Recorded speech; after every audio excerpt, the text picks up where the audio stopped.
Ang fatty liver o non-alcoholic fatty liver disease ay kondisyon kung saan may sobrang taba sa atay. Narito ang mga paraan kung paano ito harapin. 1. Magbawas ng timbang. Ang 5 hanggang 10% na pagbawas ng timbang ay makakatulong ng malaki sa pag-reverse ng fatty liver. Iwasan ang crash diets, dahan-dahan ang pagpayat. 2. Kumain ng masustansyang pagkain. Piliin ang high-fiber foods tulad ng gulay, prutas, at whole grains. Iwasan ang matatamis, processed food, at sobrang taba lalo na ang trans fat at saturated fat. 3.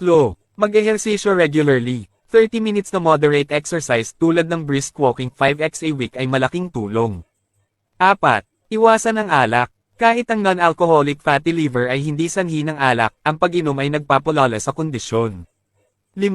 Magpatingin sa doktor para sa tamang diagnosis, monitoring, at kung kailangan ng gamot. Minsan, may kaugnayan ito sa diabetes o high cholesterol, kaya importanteng ma-check ang iba pang kondisyon.